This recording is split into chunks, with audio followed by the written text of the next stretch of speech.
국가도 진화를 해왔어요. 예.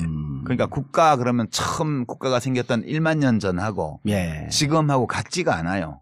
그렇죠. 국가라는 이 제도의 총합도 그 우리들의 삶의 환경과 기술적 조건과 사람들의 생각이 달라지는 데 따라서 계속 그 성격과 기능을 바꿔왔거든. 예. 지금 우리 대한민국이라는 이 국가가 하고 있는 일, 무슨 일을 하고 있냐, 그 일을 어떤 방식으로 하고 있냐 이런 것들을 그냥 한국만 보거나 또는 지금 시점에서 딱 잘라서 외국하고 비교하거나 이것만으로는 예. 왜 이런 일들이 벌어지는지를 충분히 이해하기 어렵다고 저는 본 거예요. 그래서 국가의 그렇죠. 일반적 진화 과정에 비추어서 예. 우리 대한민국이 언제 어떻게 태어나서 처음에 어떤 성격을 갖고 있다가 지금 어디까지 와 있는지를 그 국가 역사에 한번 비춰봐야 된다. 예. 그렇게 해서 이제 제가 국가는 처음에는 그냥 단순한 생존의 수단으로 그냥 그 외부 침략과 내부의 무질서에서 사람들을 보호해주는 그 치안 국가 예. 또는 안보 국가 이걸로 탄생을 했고 리바이 어든 말씀하시면서. 그 다음에 사람들이 왜 뭔데 왕이 지 맘대로 해? 예. 우리가 주인이잖아. 이렇게 해서 이제 민주국가로 예. 이행을 해오고 예.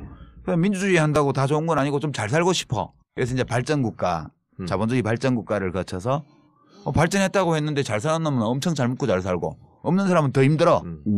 그래서 이제 복지국가로 이행을 해온 거예요. 지금까지. 예. 국가의 일반적인 이행 형태가 그렇게 왔는데 뭐 우리나라는 사실상 이제 정신적 건국이 된 거는 혼이 생긴 거는 예. 대통령 용어로 그건 이제 3.1운동 때 예. 국가 민주공화국의 혼이 탄생을 했고 육체를 갖춘 거는 1948년도에 정부 수립을 하면서 이제 예. 갖췄고 그 뒤에 한국전쟁 거치고 산업화 민주화 거쳐서 지금 어디까지 와 있냐 하면 안보국가로 탄생해서 발전국가를 거쳐서 민주국가까지 와 있는 거죠. 예. 복지국가로 넘어가는 문턱에서 지금 방황하고 있는 단계. 이렇게 보면 한국이 뭐 지금 시점에서 딱 잘라서 북유럽 국가나 서유럽 국가하고 비교하면 되게 못나 보이지만 사실 한 60년, 70년 동안에 그렇게 수백 년에 걸친 서유럽 국가의 이행 과정을 밟아온 걸 생각하면 그렇게 비관적으로 볼 일은 아니지 않냐. 우리가 마음만 먹으면 예. 이 국가의 대한민국이란 이 국가의 기능과 작동 방식을 더 많이 바꿀 수 있다. 이런 얘기를 하고 싶었던 거죠. 저는 독자로서 느꼈던 어떤 작가의 문제의식이라고 저 혼자 나름 해석을 했던 건 국가란 무엇인가를 먼저 읽고 나서 후불제 민주주의를 읽었거든요. 그럼 여기서 생각하셨던 국가의 본질에 관한 문제의식이 헌법을 통해서 후불제 민주주의라는 책으로 투영되는 것 같다는 생각을 했었거든요. 그 책이 먼저 나왔어요. 아, 그랬었나요? 네. 저는 순서를 바꿔서 읽었네요. 근데 그래가지고 저는 이 순서대로 읽는 게 더 낫겠다라고 추천을 드리고 싶었어요. 국가란 무엇인가를 먼저 읽고 후불제 민주주의를 읽으시면 그러면 스케일이 이렇게 세계적 범위에서 우리나라 범위로 이렇게 지배하게 되니까 저는 그렇게 느꼈는데. 그런데 이제 이번에 국민들이 촛불을 들고 시민들이 촛불을 들고 나오면서 지금 저는 이제 이 책을 처음 봤을 때 읽지는 못했지만 책 안 읽잖아. 종도사. 아니 무지하게 많이 좋아하는 읽어요. 책은 엄청 읽어요. 엄청 읽어요. 이상한 허접한 책을 좋아하겠지. 만화책. 일단 이상한 책을 좋아하는 건 맞죠. 아니 그런데 벼랑간에 그런 생각이 든 거예요. 2011년 이제 그때 막 우리 방송하고 그럴 때인데 정말 사람들이 국가라고 하는 것을 생각을 안 하고 살거든요. 그렇지. 그렇죠. 당연히 주어지는 걸로 알아 그냥. 그러니까 추상적으로 이렇게 있는 거란 말이에요. 그리고 어느 날 갑자기 당신 왜 세금을 내? 그러면은 내가 왜 세금을 내고 있었지? 그리고 내가 이런 나라에 살고 있네? 왜 군대 보내 아들? 그렇지. 그러니까 의무로 알고 있었던 걸 가만히 생각해 보면 무척 내가 우리 사회에 대해서 무심하게 생각하고 살았구나 하는 생각이 불현듯 들더라고. 그렇죠. 그래서 요 책은 좀 한번 보고 싶었어요. 시간을 두고 천천히 읽으세요. 보고 싶었는데 이제는 3개월 동안 촛불을 보면서 국가를 다 알 것 같아. 그래도 지금 벌어지는 일만 가지고는 다 이해하기는 좀 어려워요. 이제 이 세상에 존재하는 모든 것은 발생사가 있거든요. 모든 것이 다 발생사가 있어요. 그래서 어떤 우리가 관심 가지는 어떤 대상이 언제 생겨나서 어떤 과정을 거쳐서 오늘의 여기까지 와 있는지 이걸 알아야만 왜 이런 형태로 있는지도 이해할 수가 있고 앞으로 어디로 갈지에 대해서 전망도 할 수가 있고 또 그런 전망을 현실로 만들기 위해서는 누가 뭘 어떻게 해야 될지에 대해서 판단도 할 수 있는 것 같아요. 네. 예. 그런데 이제 우리 사회에서 현대사를 보면은 저는 이제 오늘 출연하시면서 꼭 물어보고 싶었던 게 박정희의 국가론이 있고 예. 전두환 노태우의 국가론이 있고 김영삼 대통령은 뭐 좀 애매하고 김대중 노무현 대통령의 국가가 또 따로 있고 예. 그 이후에 9년 동안 따로 있고 그래갖고 이런 정상적인 국가의 발전 개념보다도 대한민국은 통치 체제에 따라서 국가의 개념이 좀 바뀐 거 아닌가 하는 생각이 들거든요. 그게 순서대로 갔어요. 그러니까 일반적으로 예. 되게 우리가 호모사피엔스가 예. 한 25만 년 내외 전부터 지구에 살았다는 거 아니에요? 예. 25만 년 전부터. 그리고 언어 혁명이라고 그러죠. 그러니까 예. 지적인 혁명이 일어난 게 약 7만 년 전이라고 그래요.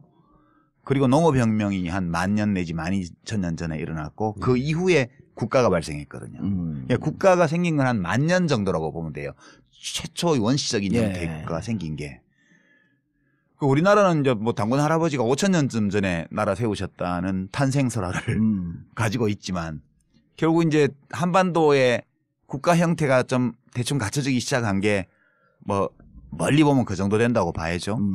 그리고 나서 그때까지는 각각 따로따로 존재하던 문명들이 지금 근대에 들어와서 네. 다 엉기게 되잖아요, 서로. 예. 이게 우리나라가 보면 이승만 대통령 때는 반공, 북진통일 이거였어요.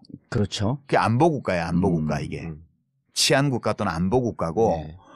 그 당시 민주당이 만들었던 경제발전 5개년 계획 이런 거, 또 관료들이 만들었던 경제발전 산업화 계획 이런 거를 이승만 대통령이 다 거부해서 공산당이 하는 거라고. 예. 국가가 주도적으로 뭘 하는 거는 공산당 하는 거라고. 어허. 그러니까 이게 박정희 대통령은 이승만 대통령과 달라요. 예. 이승만 대통령은 이 국민들을 잘 먹고 잘 살게 해주는 일에 관심이 없었어. 네. 그리고 입으로만 북진 통일을 외치고 전쟁 준비는 하나도 못하고 이제 그런 정부였고. 뭐에 관심이 있었어요? 자기가 잘 먹고 잘 사는 거. 그렇지. 자기 권력에만 네. 관심이 있었지. 그 사람은 또 그런 이념적으로 볼 때 그런 국가가 나서서 뭘 하는 거를 반대하는 입장이었어요. 네. 박정희 대통령은 기본적으로 쿠데타를 하고 권력을 탈취하고 나서 그 쿠데타의 명분을 부국강병에서 찾았어요. 그러니까 잘 먹고 잘 살게 해줄게. 예. 이 잘 먹고 잘 살게 해주면 내가 이렇게 쿠데타를 한 것도 정당해질 수 있어. 네. 이렇게 믿고 자기 자신의 정치적 정통성, 정당성 문제를 산업화에 걸었던 거예요. 그러니까 이승만 정권 때 만들어졌던 안보국가의 토대 위에서 그 반공 이런 예. 거 그대로 유지를 하면서 그 위에 발전국가를 붙인 거예요. 네. 자본주의 발전국가를. 그래서 이제 민주당 정부 4.19 후에 예. 그 당시 윤보선 대통령 이제 있던 예. 그 장면 총리 그 내각에서 만들었던 경제발전 5개년 계획이 국무회의를 통과한 게 5.16 전날이에요.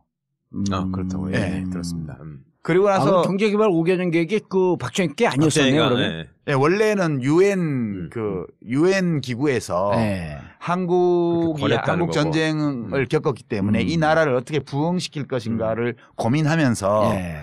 이제 유럽 마샬 플랜이나 예. 뭐 혹은 다른 제3세계 빈곤국가를 지원하는 프로그램을 참고해서 한국 정부에 권고안을 예. 줬어요. 예. 최초의 계획을. 예. 그런 것들을 참고해서 그 당시 민주당 정부에서 만들었는데. 예, 경제개발 5개년 계획을 만들었는데 그게 집행되기 전에 1년밖에 지속이 안 됐으니까 예. 정권이. 5.16이 나면서 그게 폐기될 상황이 됐는데 박정희 장군이 예. 그걸 가져다가 예. 더 보충해가지고 그 이제 밀고 나간 거예요. 63년도부터. 그러니까 자기의 쿠데타를 정당화할 수 있는 그런 명분, 자기의 권력을 유지할 수 있는 명분을 경제성 발전에서 찾았기 때문에 거기에 전력을 투구한 거예요. 그래서 한국이 안보국가의 토대 위에서 발전국가로 올라선 거예요. 자본주의 발전국가로. 그러니까 박정희 정부가 18년간 있으면서 한국 경제를 전통사회에서 예. 산업사회로 이제 전환하는 이륙 단계를 그때 거친 거는 맞아요. 여러 가지 데이터를 볼 때 뭐 엄청 고소득을 올리고 고도 성장을 이룩한 것은 아니지만 예. 향후에 이 대한민국 호가 비행할 수 있는 그런 활주로를 닦고 이륙을 준비하고 실제 비행기 바퀴가 땅에서 떨어지게 만든 그 기간이에요. 18년 동안이. 예. 그때까지 발전국가고 그게 유럽에서는 산업혁명 이후에 시민혁명이 날 때까지 한 200년, 300년 기간이에요. 그게. 예. 우리는 딱 30년 만에 통과를 한 거죠. 30년 만에. 전두환 노태우 정권까지 하더라도 그게 딱 30년 정도 돼요. 그리고 나서 무척 압축 발전을 하긴 한 거네요. 그럼요. 그러니까 남들은 뭐 5km짜리 활주로 해서 이륙했는데 우리는 한 500m 활주로 해서 그렇죠. 이륙한 거죠. 그리고 이제 그 뒤에 다시 민주국가로 그다음에 사람들이 이제 그 전에 배고플 때는 대통령이 미국 원조 밀가루 가져다가 막 집집마다 돌리고 이러니까 표 찍어주고 이랬단 말이에요. 예. 그러고 좀 뭐 독재 좀 하면 어때? 뭐 배고픈데 월급 받고 사는 형편이 나아지잖아. 그렇게 해서 주먹으로 패면 맞고 입 다물라 그러면 입 닫고 이렇게 살았는데 이제 국민소득이 한 1,000불, 2,000불 이렇게 되니까 밥은 먹는단 말이야. 예. 밥만 먹고 사냐고. 할 말도 좀 하고 그렇게 살아야 될 거 아니야. 예. 그러니까 이제 민주화에 대한 요구가 막 생긴 게 1979년도 그때예요. 12.6 사건이 날 때. 예. 이거를 어떻게 대처할까를 둘러싸고 그 권력 집단 내부에 내분이 일어나서 그게 12.6 사건으로 터져 나온 거예요. 아하. 그러니까 변화가 필요하다고 생각했던 김재규 씨가 그걸 가로막고 있던 자지처를 쏴 죽이고 대통령을 안 죽이면 이거는 방법이 없다고 생각해서 대통령까지 죽여버린 거지. 그럼 그때 삼김 씨가 경쟁을 해서 뭐 김정필 씨가 대통령이 되는 한이 있더라도 갔어야 되는데 왜 아무도 부탁을 안 했는데 전두환 씨가 갑자기 구국의 결단을 해가지고 나타나서 사람을 엄청 죽이고 정권을 잡아가지고 그 발전국가 단계를 연장을 시킨 거구나. 7년을 연장을 한 거예요. 그리고 6월 항쟁이 나서 대한민국이 이제 발전국가를 토대로 해서 민주국가 단계로 진입을 했죠 그때.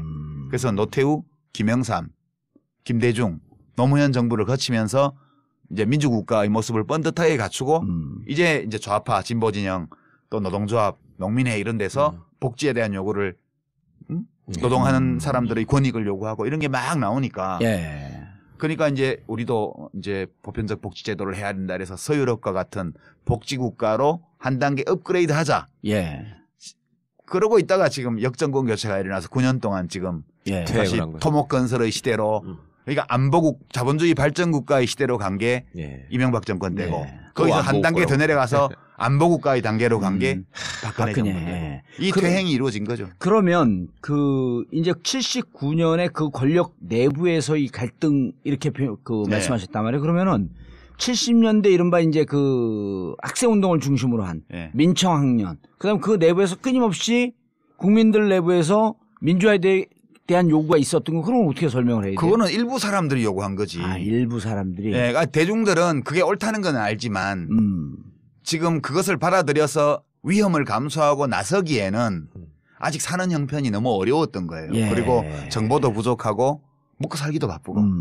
그러니까 책도 많이 읽고 외신도 보고 뭐 똑똑한 청년들이 한 거지 그거를. 그때까지만 해도 그게 일반 시민들하고 결합이 안 됐다가 이제 1979년 10월에 부마 항쟁 때 이게 확 불이 붙잖아요. 부산 마산 김영삼 총재를 탄압한 거 제명한 것 때문에 이게 빌미가 돼서 부산 마산 지역에서 이제 학생들의 시위가 시민들의 시위로 확산되는 양상을 보이는 거죠. 그게 이제 우리나라에서 대중적인 민주화 운동이 시작됐다는 거를 이제 보여준 거죠. 거기서 볼 수 있는 거예요. 그리고 이제 그 다음에 80년 광주항쟁은 또 어떻게 봐요 그러면은? 그거는 그때 이제 부마 항쟁 같은 걸 전국에서 다 하기로 약속해 놓고 딴 데는 못 하고 광주의 대학생들만 그 데모를 하고 시민들이 합세를 하고 이렇게 해서 광주만 고립된 거죠 그때. 광주만 고립이 돼서 결국은 민주국가로 이행을 못 하고 이제 진압을 당하고 모욕을 당하고 핍박을 당하고 이러면서 대한민국은 다시 7년 동안 자본주의 발전국가, 안보국가 여기 묶여 있었던 거예요. 그리고 이제 80년대 민주화 운동은 어떻게 하면 이 광주 민중항쟁을 한 지역의 항쟁이 아니라 전국의 항쟁, 전국의 주요 대도시의 이 동시다발적인 도시봉기로 이걸 확장시킬 것인가. 이거를 우리가 7년 내내 고민하면서 연습하고 훈련하고 시도하고 이런 끝에 1987년도에 광주 민주화 운동의 전국 확장판이 벌어진 게 6월 항쟁인 거죠. 그 6월 항쟁의 힘으로 한국이 비로소 이제 민주국가 단계로 진입을 했고 그다음에 다시 그런 발전국가 안보국가로 퇴행하는 걸 막기 위해서 김영삼 대통령이 하나회를 숙청해버린 거지. 정치 군인들의 쿠데타 위험을 제거해버린 거죠. 그러면서 좀 기반이 굳혀졌다고 봐요 저는. 지금도 뭐 그러면 뭐 발전국가 또는 안보국가 때로 완전 퇴행했냐? 그건 아니에요. 그러니까 대통령과 그 주변 인물들과 이런 자들이 퇴행을 한 거고 시민들은 뭐 촛불 들고 지금 씩씩하게 잘 싸우고 있잖아요. 네, 그런 거죠. 그렇지만 그럼에도 불구하고 저는 이 책이 소중한 이유가 사실은 참여정부 이후에 MB 시절에 퇴행을 보기 시작하면서부터 충격을 받는 사람들이 많잖아요. 그러니까 지금 말씀해 주신 것처럼 시민들의 역량이나 어떤 민주주의에 관한 성숙도나 이런 것들이 소위 돼지 저금통으로 대통령을 만들어낸 수준까지 우리가 올라왔다고 생각을 하고 이게 뒤로 물러나는 일은 없을 것이다라고 착각을 하고 있었는데 의외로 이게 밀리는 모습을 보이고 그다음에 너무나 퇴행적인 모습을 보이고 또 아까 두 분 말씀 중에 국가라는 거에 대해서 별로 생각하지 않고 살았다라고 하는 것이 은연중에 우리가 이제 국가라고 하는 것이 우리를 짓누르는 체제라는 거라는 생각에서는 좀 벗어났다고 생각을 했는데 사실은 국가란 무엇인가에 대한 고민이나 철학적인 기반이 없다 보니까 과거에 그냥 막연하게 우리 어린 시절에 국정교과서나 이런 것들을 국민교육원장 암기 등을 통해서 누르고 있던 국가주의가 자연스럽게 부활을 하는 꼴이 됐잖아요, 지금. 그렇죠. 이상하게. 국가주의는 늘 있죠. 국가주의는 이게 안보국가 단계에서부터 형성된 거고 지금 이제 호모사피엔스 우리 현생 인류가 네이션 스테이트 그러니까 국민 국가 단위로 살고 있거든요 지금. 현재는 세계 국가가 없잖아요. 세계 정부가 없고 지금 국민 국가 단위로 주권 국가가 되어서 서로 협력하고 경쟁하면서 그곳을 정치 조직의 단위로 해서 지금 살아가고 있기 때문에 우리들의 모든 사고 방식이나 이런 것들이 여기다 초점 여기다 맞춰져 있는 거예요. 그러니까 국가를 사랑해야 된다고 생각하고 또 애국심을 가져야 된다고 믿고. 당연한 전제로 삼고 있거든. 근데 뭐 애국심이란 게 진짜 고귀한 감정인지에 대해서 누가 문제를 하면 너 우리나라 국민 맞아 이러잖아. 그렇죠. 제가 예전에 독일에서 유학 시절에 본 건데 TV 토크쇼에 연방 대통령 후보가 출연을 했어요. 그러니까 거기 실권이 없는 대통령이에요. 그냥 의전만 하는 대통령인데 그분이 나왔는데 김인년 소속의 보수적인 그 법관 출신 후보였어요. 근데 그 굉장히 젊은 그 진행자가 MC가 까불면서 물어봤어요. 후보자님은 국가를 사랑하십니까? 이렇게 물어봤어요. 뭐라고 대답했겠어요? 저는 제 아내를 사랑합니다. 이렇게 대답을 했어요. 우리나라의 대통령 후보가 그렇게 얘기했으면 국가를 사랑하십니까? 이렇게 물었는데 저는 제 아내를 사랑합니다. 이렇게 대답을 하면 어떻게 되겠어요? 바로 조선일보 같은 데서 난리가 나겠지. 아니 바로 국가관 의심스러워. 근데 이제 그분이 왜 그렇게 대답을 했냐 하면 자기는 아내를 사랑하지 하는 거지 결혼이라는 제도를 사랑하지 않는다는 거예요. 자기는 자기 아내라는 한 인간을 사랑하는 거지 결혼이라는 제도를 사랑하는 게 아니라는 거예요. 우리가 근데 그렇게 얘기하면 알아들어요. 그 사람들은 다 알아들어요. 독일은 그러니까 우리가 못 알아듣겠어. 금방 들어도. 우리가 되게 국가를 사랑한다라고 생각을 할 때는 뭘 사랑하냐 하면 우리가 살아온 이 자연, 함께 살아온 사람들, 그 사람들과 내가 맺어온 관계, 우리들의 삶의 방식, 우리의 문화 이런 걸 사랑하는 거예요. 그걸 총체적으로 묶어서 국가를 사랑한다고 그러는데 되게 이 국가주의는 사람들로 하여금 국가라는 제도 그 자체를 사랑하고 추상화되어 있는. 국가라는 건 실제 존재하지 않아요. 그렇죠. 그러니까 내가 갖고 있었던 관점이 맞는 거야. 존재하는 거는 국토, 국경, 영토, 국민 이런 게 존재하는 거예요. 국가는 추상적인 거거든요. 그렇죠. 그래서 국가라는 이런 조직을 어떻게 사랑하냐는 거예요. 그러니까 자기가 사랑하는 것은 국가가 아니고 국가라는 제도가 아니고 이 독일 연방공화국이라는 이 공동체 안에서 살아가는 사람들을 사랑한다는 말을 그렇게 애둘러서 한 거예요. 그러니까 나치 시절에 대한 경험 때문에 사람들은 더더욱 그게 그러니까 국가를 사랑한다고 말하는 순간 극우로 몰리는 거예요. 극우. 거기잖아. 웃기죠. 우리는 자유한국당도 있잖아. 우리는 국가를 사랑 안 한다고 그러면 너 정치인 자격 없어 이렇게 나오잖아. 자, 국가 얘기 계속 좀 하시죠. 야, 아니, 근데 나는 좀 행복하다. 독일에 안 태어난 게. 아니, 방금 중요한 말씀 하셨어요. 너 정치인 자격 없어. 맞잖아. 자격 없잖아. 여기는 법적으로 자격이 없어. 자격이 없어요. 아직 5년 남았지. 얼마 남았어요, 이제? 얼마 남았어? 지금 몇 월이죠? 6년 반 남지 않았나? 아니야. 2017년. 이제 6개월 남았어요. 에이씨, 왜 6개월 10년 하냐 10년. 아 이제 8월 15일 날 복권 맨날 되니까. 무슨 국경절만 있으면 항상 자기 복권 된다 그래요. 야 근데 내가 작년으로 네. 그때 그 작년 8월 15일 날 안 되고 내가 사석에서 얘기한 거 기억나요? 예, 그럼요. 얘들 돈 갖다 주면 예, 해준다고. 예. 그건 난 정보도 없었는데 그 느낌 딱 드는 거야. 돈을 갖다 줘야 해준다고. 한 10억 갖다 주면 그때 정무수석이나 이런 사람들한테 한 10억 좀 갖다 주면 해줄 것이다 이렇게 봤더니 라는 소문이 있었다 이거지. 소문 없어 느낌으로. 느낌으로. 네, 느낌으로. 진짜 무책임한 방송이네. 그런데 다 팔고 있었던 거야 그렇게. 근데 그 10억 가지고는 안 된다는 얘기를 듣고서 좌절했죠. 그럼 그래서 그 얘기를 들었다. 사면 안 받는 게 나. 좀만 지둘렀다가. 예. 예, 좀만. 근데 복권 대신에 복근이나 갖고 있어요. 예, 아재 개그 할 나이가 됐네. 자, 가시죠 계속. 그래서 아까 퇴행 얘기 예. 나왔잖아요. 퇴행. 퇴행 얘기가 나왔는데 사실은 우리만 그런 게 아니고요. 모든 나라의 정치 역사에서 민주화의 역사에서 다 퇴행이 있어요. 그렇죠.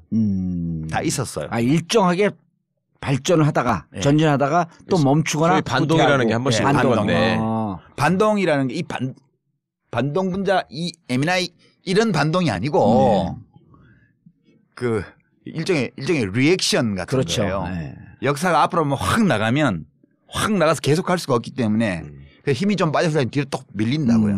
예를 들어보면 시민혁명의 원조를 1789년 프랑스 대혁명이라 그러잖아요. 네. 그게 어떻게 됐어요? 나중에 이제 그게 막 황제가 나오고 막 부르봉 왕가에 막 황제 왕을 목 잘라 죽이고 왕비도 목 잘라 죽이고 막 귀족들 다 목 잘라 죽이고 그다음에 혁명가들이 자기들끼리 목 잘라 죽이고 막 그렇게 나오니까 불안감을 느낀 이웃 나라들이 신성동맹을 체결해서 프랑스로 쳐들어오잖아요. 그때 나폴레옹이 쫙 나타나서 그 전쟁을 딱 이겨놓고 지가 황제가 돼버리죠. 그럼 혁명 뭘 한 거야? 왕이 황제로 바뀐 거야. 시민혁명 거치고 나서. 시민혁명을 했는데 왕이 황제로 바꿨어요. 예. 근데 나폴레옹이 워털루 전투에서 지고 나서 왕정 복고가 이루어지고 또 혁명을 해가지고 또 공화정을 만들었어. 그러니까. 1948년 혁명에 공화정을 만들었는데 그걸 이제 다시 민주화를 한 거지. 그 이번에는 나폴레옹 조카가 나타나가지고 그렇죠. 나폴레옹 3세 걔가 대통령으로 뽑힌 후에 지가 또 황제가 됐네. 그러니까 진전과 반동 이게 계속 끊임없이 반복되면서 독일 보세요. 독일. 1918년 전쟁 1차 대전 끝날 무렵에 혁명이 일어나가지고 바이마르 공화국이 수립이 됐어요. 독일 역사 최초로. 그게 1933년도에 히틀러를 연방 총리로 뽑잖아요. 그렇죠. 나치당을 제1정으로 만들어주잖아요. 합법적인 선거를 통해서. 네, 그리고 그 의회에서 선거제도를 없애는 결정을 하고 히틀러가 총통이 돼요. 그러고는 제2차 세계대전 홀로코스트 어마어마한 범죄를 저지르잖아요. 그러니까 지금 우리가 보면 독일 국민들이 굉장히 성숙해 보이는데 이러한 독일 국민의 성숙과 독일 민주주의의 발전이 있기까지 어마어마한 반동, 우리와는 비교할 수도 없는 참극을 겪은 끝에 독일이 오늘의 민주주의를 누리는 거예요. 수업료를 엄청 치른 거네. 엄청 치른 거지. 거기에 비하면 우리 민주주의는 독일만 못하지만 수업료를 조금 냈다는 점에서 비춰보면 가성비가 엄청 좋은 민주주의예요. 우리나라가 가성비가. 이게 내가 후불제 민주주의에서 주장한 거잖아. 우리는 그랬었죠. 미군정이 들어와서 그냥 미국식 헌법을 그냥 갖고 온 먼저 거예요. 받았다. 그냥. 물론 우리가 임시정부 헌장부터 시작해서 민주공화국 선포하고 대한민국 임시정부의 헌법도 있었지만 우리는 조선 이시왕조를 다시 세우자 이런 거 없었잖아. 그렇죠. 바로 민주공화국이야. 왜 그렇게 쉽게 됐냐 하면 미군정이 있었기 때문에 미국식 유럽식 헌법을 순조롭게 한 거예요. 그리고 뭐 민주주의가 뭔지도 모르고 뭐 그 고종 황제가 통치하다가 갑자기 일본 왕이 통치하다가 조선 총독이 통치하다가 그랬잖아. 그다음에 이승만 왕이 통치한 거예요. 이승만은 임금님이야. 국부야. 그러니까 우리 국민들이 민주주의를 할 준비가 충분히 안 된 조건에서 민주주의 제도를 갖고 온 거예요. 그러니까 이승만이 그렇게 한 거지. 그걸 뒤집어 엎은 게 4.19였고 4.19 때 왜 고등학생이 나왔게요. 교과서에서 민주주의 배운 건 거기가 첫 세대거든. 초등학교 입학하고부터 배웠거든. 교과서에 있는 거하고 완전 다르잖아. 그러니까 중학생 고등학생들이 들고 일어난 거 아니에요. 대학생들은 뭐 실존주의에 빠져서 헤매고 뭐 낭만 찾고 이러고 있을 때 그게 우리나라 민주주의의 시작이었고 그리고 이제 그 뒤로 한 반세기 동안에 지금 이만큼 해낸 거니까 우리는 그렇게 프랑스나 독일과 같은 그런 엄청난 반동을 겪지 않았어요. 그러면 이명박 박근혜 이 9년이 우리가 살아온 9년을 생각하면 끔찍하잖아요. 네. 근데 생각처럼 그렇게 심각한 반동은 아니네. 네, 역사적으로 다른 나라의 사례에 견져보면 박정희 독재도 아주 혹독한 독재는 아니었어요. 최소한 두테르테처럼 막 죽여 이렇게 한 적도 없고 막 반체제 인사를 잡아다가 막 헬기에서 바다에 떨어뜨리고 아르헨티나처럼 그렇게 하지도 않았고 칠레에서처럼 길거리 세워놓고 총 쏴 죽이지도 않았어요. 잡아다가 몰래 영장 없이 체포해서 거꾸로 매달고 물 먹이고 고춧가루 먹이고 전기로 지지고 몇 명 죽으면 이렇게 하다가 잘못해서 죽으면 감추고 어디 산에 갖다 버리고 물에 빠뜨리고 이렇게 감추려고 그랬어. 그러니까 박정희의 독재도 이 독재 중에는 연성 독재예요. 소프트한 거예요. 그러니까 우리 시민들 입장에서도 보게 되면 우리는 테러를 안 했잖아. 총도 안 들었잖아. 평화적으로 했잖아. 그러니까 이 서로 맞물려 있는 거예요. 저쪽에서 길거리에서 총 쏴 죽였으면 총 뺐으면 우리도 총 들었을 거고. 5.18 때처럼. 저쪽이 총을 쐈으면 총을 쏘니까 무장을 할 수밖에 없어요. 그러니까 전두환이 박정희보다 훨씬 악독한 사람인 거지. 어마어마하게 악독한 사람인 거지. 그러네. 그래서 우리는 작용 반작용이 세지 강도가 세지가 않고. 강도가 세지 않아요. 한국은 우리만 보면 뭐 이명박 솔직히 깨작깨작 장난친 거지. 그건 이명박 제일 잘못하고 저 감옥 보낸 거 받고는 말고는 없어요 별로. 그게 제일 잘못한 거지. 아니 작가님 지나고 나서 그러니까 이 정도의 반동이라는 게 역사에 항상 있어왔다 얘기하기는 건 맞는데 솔직히 참여정부 시절에 그러면 이게 지나가고 나면 어느 정도의 반동이 올 것이다 이렇게 예상 안 했잖아요. 했죠. 예상하셨어요, 작가님은? 제가 참여정부가 한 1년쯤 남았을 때 1년 반쯤 남았을 때 대통령한테 편지를 보낸 적이 있어요. 손으로 써가지고. 거기에 장관 하실 때예요 그때요? 장관을 막 그만뒀을 때쯤 됐을 텐데 독일 바이마르 공화국이 붕괴하는 과정을 잘 살펴보시라고 그대로 갈 거다 우리 한국이 이 정도의 차이는 있지만 역주행이 일어날 거다 반드시 권력의 역주행이. 그러고 이제 대통령한테 여러 가지 정치적인 건의도 드렸지. 굉장히 퇴임하시고 나서 힘드실 거라고.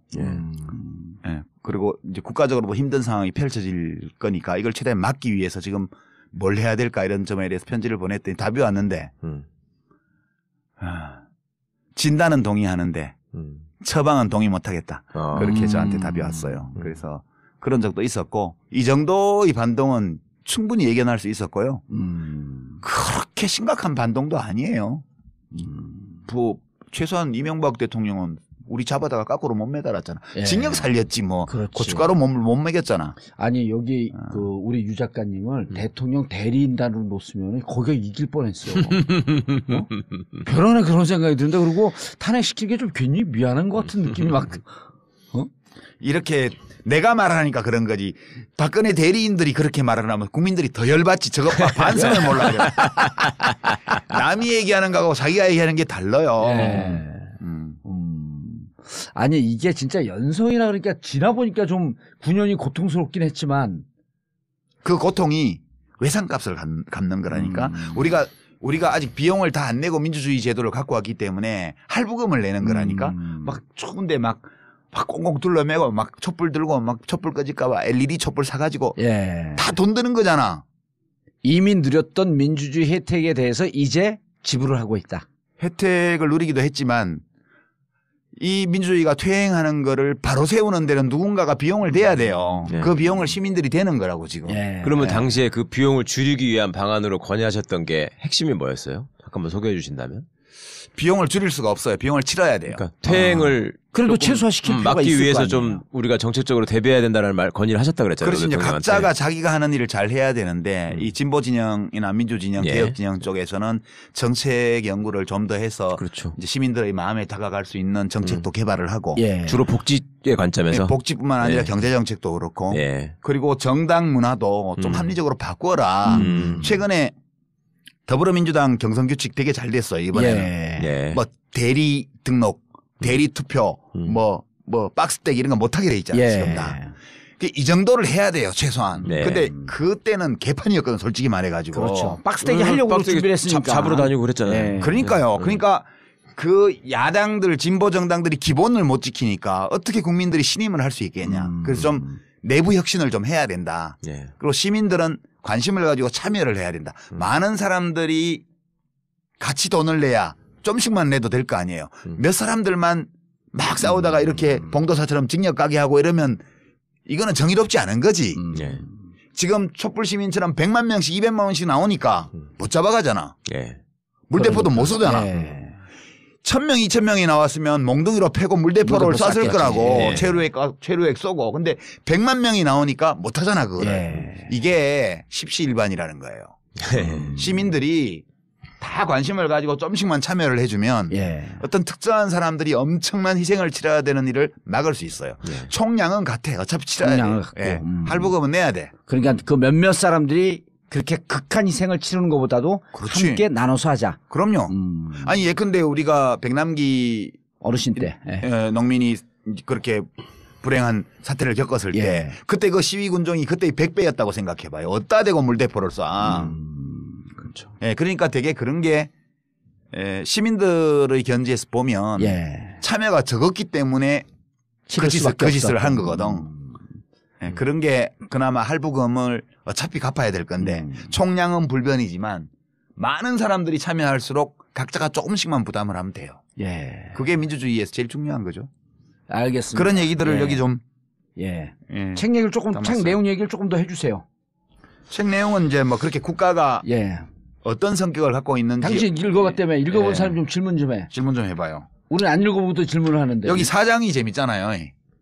이 일단은 저는 오늘 뵈면은 꼭 좀 한번 그 먼저 좀 강조해 주셨으면 좋겠다 싶은 게 우리가 사실은 국가주의라는 말 자체도요. 공산주의, 민주주의, 자본주의 이런 얘기는 들어봤어도 국가주의라는 말도 낯설어하는 경우가 많이 그건 있거든요. 아까 듣는데 좀 낯설더라고. 네. 그러니까 그 국가주의라는 거의 근본, 그러니까 이 책에 이제 굉장히 쉽게 논리적으로 설명을 해주셨어요. 그거하고 우리 사회를 하여튼 어쨌거나 계속 지배하고 있는 그 이제 소위 북한에 대한 불안 뭐 이런 거를 기조로 해가지고 계속 죽지 않는 거잖아요. 그거를 조금만. 그러니까 국가주의는 한마디로 정리하면 네. 시민들을 국가의 부속물로 보는 견해예요. 네. 그러니까 시민을 국가의 부품으로 보는 견해예요. 그러니까 부품 자체는 가치가 없잖아요. 네. 전체로서 하나의 국가가 네. 온전하게 기능할 때 비로소 부품은 존재 가치를 의미가 가지게 있죠. 돼요. 네. 그러니까 국가주의라는 것은 개인과 국가의 관계에서 국가를 우선하는 거예요. 국가를 위해서는 개인은 희생할 수 있어야 되고 네. 국가를 위해서는 개인의 자유를 제한할 수 있어야 되고 예, 예. 심지어는 국가를 위해서는 반드시 제한해야 된다. 네. 이렇게 보는 관점이고 시민들 개개인의 복지나 개개인의 이익과는 차원이 다른 네. 국가의 이익이라는 전체 이익을, 것이 전체의 이익이라는 것이 별도로 존재하는 것처럼 그래서 그 전체의 이익을 위해서 시민들 개개인 어떤 부분의 이익은 희생하는 것이 마땅하다는 태도. 권리를 제한하는 것도 맞고. 예. 그러니까 우리 국가주의를 북한과의 관계에서 생각을 하면 우리는 북한과 적대적으로 대립하고 있다. 북한의 위협에서 지켜야겠다. 우리를 지키기 위해서는 시민들의 자유를 필요한 경우에 제한할 수밖에 없다. 또는 제한해야 마땅하다. 그게 국가보안법이에요. 예. 그렇죠. 그죠? 그래서 국가주의자들은 국가보안법을 굉장히 중요한 예, 걸로. 극단적으로 옹호해요. 네. 옹호해요. 그다음에 뭐 며칠 전에 국회에서 뭐죠? 새누리당 지금 뭐 예, 자유한국당 예. 거기 무슨 행사하는데 뭐 태극기 집회 나가는 그 이상한 아저씨들이 나와가지고 뭐 예. 연설하고 하는데 그 앞에 어떤 사람이 딱 손팻말 들고 있잖아요. 빨갱이는 죽여도 돼 이렇게 써갖고 들고 있어요. 어허. 나는 뉴스 하면서 그걸 보면서 너무 놀랐어요. 빨갱이는 죽여도 돼라는 그 팻말을 들고 있는 걸 용납하는 것도 웃기려니와 그 팻말을 보면 뻔히 맨 앞줄에 앉았는데 보면서 그 앞에서 떠들고 있는 그 국회의원들 끔찍했어요 저는. 그게 빨갱이는 죽여도 돼라는 이 사고방식이 국가주의의 극단적인 형태예요. 국가의 안위를 위해서는 그러니까 나치도 처음에 그 나치당 그다음에 히틀러 제국이 만들어질 때 제일 처음 공격한 게 공산주의 세력을 색출하자 이거였었잖아요. 아니요. 훨씬 더 품격 있게 표현했죠. 훨씬 더? 지금 이 시간부터 예. 공익은 사익에 우선한다. 그렇게 딱 얘기를 해요. 히틀러의 당선 첫 연설이 예. 공익은 사익에 우선한다였고요. 국가주의의 예. 우아한 표현이네. 예. 예, 나치당 10주년 기념행사에서 히틀러가 한 연설을 들어보면 예. 진짜 놀라워요. 그 내용이 보면 독일어로 말하면 이렇게 말을 했더라고요. Wann ich meine Augen schließen, weiß ich nicht. 그러니까 내가 언제 죽을지 나는 모른다. 그러나 나는 안다. 국가는 국가는 더 오래 살아남을 것이고 우리 여기 있는 모든 사람들을 넘어서서 살아남아서 우리 독일 민족의 미래를 계속해서 형성해 나갈 것임을 나는 믿는다. 나는 안다. 이렇게 표현해요. 근데 그걸 매우 그 라임을 맞춰가지고 연설을 하는데 기가 막혀. 거의 수십만이 운집해서 소리를 지르면서 죽이는 거야, 완전히. 그 조명빨까지 그냥 정말 멋지게 그게 해가지고. 그 사고방식이에요. 그러니까 공익은 사익이 우선하는데 무엇이 공익이고 무엇이 사익인지를 누가 판단하냐면 히틀러가 판단해. 그리고 히틀러가 또 뭐라고 말을 하냐면 당은 그러니까 나는 당의 한 조각이고 당은 나의 일부라고 나는 느낀다. 그렇게 표현하고 당이 지도자고 지도자가 당이고 당이 인민이고 이렇게 표현해요. 그러니까 이게 국가주의라는 건 매우 매력적인 거예요. 왜냐하면 사람들은 누구나 어느 집단에 귀속되고자 하는 욕구가 있거든. 혼자 있으면 너무 외롭고 삶이 불안하기 때문에 많은 사람들이 모여있는 어떤 집단에 확실하게 귀속되어 있을 때 안정감을 느껴요. 이런 안정감을 극단적인 형태로 제공해 주는 게 국가주의거든요. 근데 이게 죽이는 거야, 완전히 정말. 그냥 권력 쥔놈이 이것이 공익이야. 이것이 국가이익이야. 이렇게 선언하면 예컨대 사드 배치가 국가이익이야. 이렇게 선언했는데 사드가 왜 필요해? 그거는 미국이 필요한 무기잖아. 우리는 손해야. 우리한테는 득될 것도 없어. 서울 방어도 못해. 이렇게 얘기하면 사상이 이상한 놈. 국가를 우습게 얘기하는 놈. 저 반국가 사상. 이렇게 얘기를 하잖아요. 이제 이 국가주의자들의 사고방식은 국가 이익을 내가 가장 잘 판단한다는 확신을 갖고 있어요. 그렇기 때문에 내가 확신하고 있는 국가 이익을 지키기 위해서 실현하기 위해서는 정당하지 않은 방법까지도 사용해도 된다. 이렇게 믿는 거예요. 그러니까 빨갱이는 죽여도 돼. 그러니까 그게 공안 통치로 나타나는 거예요. 그렇죠. 그러니까 사람을 영장 없이 잡아가고 지하실에서 거꾸로 매달고 고춧가루 물을 먹이고 전기로 지지는 그 똑같은 사람들이에요. 우리하고 고문하다가 뒤돌아서 갖고 마누라 전화 받고 애 시험 잘 봤대?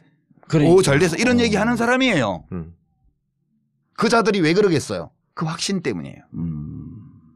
국가 이익, 국가의 안위를 우리가 가장 정확하게 판단한다. 따라서 우리하고 다른 의견을 내는 놈들은 국가의 적이야. 이거는 변화시키거나 고립시키거나 말살하거나 추방해야 돼요. 국민과 비국민을 나누는 것이고. 이게 국가주의예요. 그리고 이제까지 살아온 내가 참 잘못 살고 못된 짓만 하고 살아온 것 같은 죄 막 반성이 막 드는 거야. 국가를 계속 부정하면서 사셨으니까. 그러니까. 그래서 이 책에서 아주 쉽게 예를 들어 주신다고요. 그러니까 지금 아까 국가보안법이 국가주의자들이 가장 소중히 생각하는 징표 중에 하나라고 하셨는데 또 여기서 제가 재밌게 봤던 게 우리는 민족 중에 역사적 사명을 띠고 이 땅에 태어났다. 개뿔. 그거 자체가. 그 국민교육 헌장 지금 젊은 사람들은 모를 텐데 우리 초등학교 때 만들어진 거예요. 그렇죠. 1968년도에. 저는 그걸 못 외워갖고 1,몇백 명 중에 제일 늦게 집을 갔잖아요. 암기력은 제로에 가까우니까. 대학을 어떻게 갔어 그런데? 그러니까 나도 신기해요 그게. 내가 근데 고등학교 차석으로 졸업했잖아요. 오. 152명 중에 151등. 진짜 천재예요. 근데 작가잖아. 골방이 너희를 몸짱되게 하는 이런 책도 내고. 저도 한 30만 부 판 작가예요. 훌륭한 작가, 베스트셀러 작가지. 지금 나오는 분들이 촛불을 들고 나오는 분들이 제일 크게 질문한 거 있잖아요. 이게 나라냐. 이건 국가주의하고 조금 또 틀리잖아요. 이게 나라 맞아요. 근데 국가에는 원래 이런 요소가 포함되어 있어요. 국가는 기본적으로 폭력이거든요. 이러면 국가주의자들은 또 화를 내요. 이렇게 화를 내면서 폭력을 휘둘러. 그렇지. 태극기 들러매고 그렇죠. 옆에서 젊은 사람들 지나가면 괜히 이유 없이 태극기 봉으로 때리고. 그게 국가라는 거. 뭔 얘기하다가 얘기했지. 이게 나라냐. 그렇지. 이게 나라냐. 국가라는 것은 원래 합법적이고 정당하다고 인정되는 폭력을 행사하는 유일한 조직이에요. 그렇죠. 당신이 옛날에 얘기했던 공권력하고 좀 비슷한. 공권력이 그거예요. 공권력이라는 거는 합법적 폭력. 사람들이 합법적이고 정당하다고 인정하는 폭력이에요. 일반적으로. 근데 이제 공권력이 더 이상 정당하지 않고 합법적이지 않다고 많은 대중이 확신하는 순간 그럼 무너져요. 그러니까 이게 국가 권력이라는 게 합법적 폭력을 독점하는 인간 조직이거든요. 그렇죠. 폭력을 독점해야 돼요. 예. 국가를 제외하고 누구도 폭력을 행사하면 안 되잖아. 그래서 박정희가 쿠데타로 집권했을 때 맨 먼저 한 일이 뭐예요? 깡패 소탕. 그렇죠. 응. 깡패는 뭐냐? 국가와 경쟁하는 자야. 또 다른 폭력이니까. 사적 폭력을 행사하는 자들이에요. 이 용납을 못해. 국가는 폭력을 독점해야 돼요. 그래서 그 깡패들 잡아다가 제주도 데리고 갔고 그 향토 516도로 516도로 닦은 거 아니야? 강원도에 도로 내고. 예. 그렇죠. 전두환도 똑같이 했잖아. 하자마자 삼천교육대 만들고. 전두환은 무슨 폭력배로 입증된 사람만 아니고 길을 막고 그냥 문신 조만한 거 있으면 다 잡아다 삼천교육대 그러니까. 주로 했던 일이 도로공사예요. 삼천교육대가.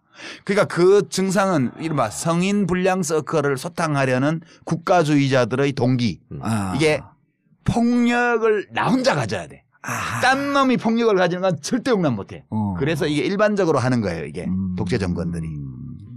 그다음에 두 번째는 지들 내부에도 그래서 조폭 룰이 있는 거예요. 그렇죠. 근데 이게 폭력인데 예. 이 국가 폭력이라는 것이 일상적으로 우리 곁에 있기 때문에 사람들이 이제 이게 정당하다고 느낄 때는 어떨 때 정당하다고 느끼냐 하면 저 국가의 폭력이 나에 대해서 행사되는 것이 아니고 나를 위해서 행사되는 것이다. 그러면 받아들여요. 지금 두테르테가 뭐 몇천 명을 죽였잖아요. 앞으로도 몇만 명을 죽일 거래요. 근데 필리핀 시민들이 왜 지지하냐 하면 저 두테르테가 휘두르는 국가 폭력이 나를 향한 것이 아니라고 보는 거예요. 나를 위한 것이다. 나를 위한 것이라고 생각하니까 그 폭력 행사에 일체감을 느끼고 오히려 안도감을 느끼는 거예요. 그래 받아들이는 거 여론조사를 해보면. 근데 어느 순간인가 그렇게 행사하기 시작한 국가 폭력이 나를 향한다. 나에 대해서 행사되기 시작한다는 막연한 느낌이 올 때 이때부터 정치적인 동요가 시작될 수밖에 없어요. 필리핀도. 그러니까 국가 권력이라는 이 공적인 폭력이 나를 위해서 행사되고 있는가 나에 대해서 행사되고 있는가를 잘 봐야 돼요. 근데 이명박 정권 때 집회 및 시위의 자유를 제한하고 언론을 장악하고 차벽을 치고 명박산성을 쌓고 체류액을 뿌리고 물대포를 쏘고 시민들이 뭐 공격적인 행동을 했다면 모를까. 평화 집회에 대해서 그렇게 했잖아요. 그렇죠. 그럼 명백히 시민들에 대해서 폭력을 행사한 거거든. 그렇죠. 사실은. 네. 그런 점이 차이가 있는데 시민들이 그거를 국가의 폭력은 늘 정당하다는 생각을 하는 사람들이 많기 때문에 공권력이 불법적인 행위를 할 때에도 그거에 대해서 별로 저항을 하지 않고 별로 저항을 하지 않는 경우가 많아요. 그런 이제 그게 독립성과 주체성이 부족한 시민이거든요. 지금 우리 촛불 시민들의 특징은 개인이잖아요, 개인. 개인으로 나오잖아요. 물론 집단으로 나오는 분들 좀 있긴 하지만. 그렇죠. 미미하지, 이제는. 미미하지. 전반적으로 개인으로 나와요. 그러니까 대한민국 역사에서 지난 이명박 정부와 이 박근혜 정부 하에서 각성한 개인이 시민이라는 이름으로 이제 집단적으로 출몰하기 시작한 거예요. 집단을 이루지 않은 채. 혼자 행동하는데 혼자 행동하는 사람들이 집단을 이루는 이게 우리 역사에서는 처음 보는 거죠. 그게 되게 민주국가가 확고히 뿌리내리려면 이런 시민들이 충분히 많아야 돼요. 그래서 우리나라도 이제 민주국가로 확고히 이렇게 나아갈 수 있는 그런 토대는 마련된 것 같다. 대통령만 바꾸면. 뭐 그런 거죠. 그러니까 방금 말씀